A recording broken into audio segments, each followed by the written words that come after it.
একদিন বল্টুকে ধমক দিয়ে বললেন শিক্ষিকা, এই ক্লাসে ঘুমাচ্ছ কেন? বল্টু বলল, ম্যাডাম আপনার কণ্ঠস্বর এতই মধুর, শুনলেই আমার ঘুম আসে।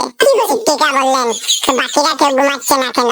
বল্টু বলল, কারণ ওরা আপনার কথা শুনছেই না। শিক্ষিকা বল্টুর উপর খুব খেপে গেলেন। হাতের স্কেলটা বল্টুর দিকে ইঙ্গিত করে বললেন, এই স্কেলের এক প্রান্তে একটা গর্দভ দাঁড়িয়ে আছে। বল্টু বলল, কোন প্রান্তে ম্যাডাম? এই প্রান্তে না ওই প্রান্তে? ম্যাডাম তো রেগে পুরাই আগুন। ম্যাডাম বললেন, বল্টু আচ্ছা, জলেতে বাস করে এমন 5টা প্রাণীর নাম বল। বল্টু বলল, ব্যাঙ। শিক্ষিকা বলল, আর বাকি 4টা? বল্টু আবারও বলল, ব্যাঙের মা, বাবা, বোন আর প্রেমিকা। শিক্ষিকা বললেন, আচ্ছা তুই বড় হয়ে কি হবি বলতো?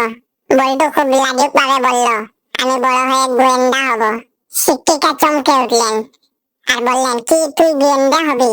বল্টু বলল, আপনি জানেন আমি এখন থেকেই গোয়েন্দাগিরি করি।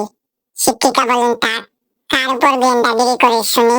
বল্টু বলল, এর মা বাবার উপর। টিকা আবারও চমকে উঠে বললেন, মানে?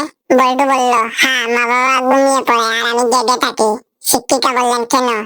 বল্টু বলল, একদিন ঘুমিয়েছিলাম, কেস খতম, অর্ধেক সম্পত্তির হাত ছাড়া। শিক্ষিকা বললেন, কেন, কিভাবে? বল্টু বলল, আমার একটা ভাই হয়ে গেল। এখন তো বাবার সম্পত্তির অর্ধেক ওর আর অর্ধেক আমার।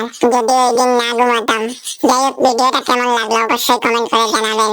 আর হ্যাঁ, আমার আইডির নাম বাইসা বনফায়ার আর ইউজার নেম ইয়র জয়। তাই বলি ফেক আইডি গুলোকে সাপোর্ট না করে আমার অরিজিনাল আইডিটাকে সবাই সাপোর্ট করবেন। আর হ্যাঁ, অবশ্যই ফলোটা দিয়ে রাখবেন। আর আপনাদের জন্য একটা খুশির সংবাদ আছে। ভাইয়ের 3 মিলিয়ন লাইক হতে আর 50,000 লাইক লাগে। তাই আমি চাচ্ছি এই ভিডিওতে আপনারা 50,000 লাইক কমপ্লিট করে দিয়ে ভাইয়ের 3 মিলিয়ন লাইক কমপ্লিট করে দিবেন।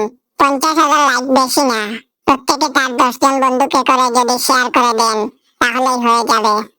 তাই দেরি করছো কেন? শেয়ার করো। ধন্যবাদ।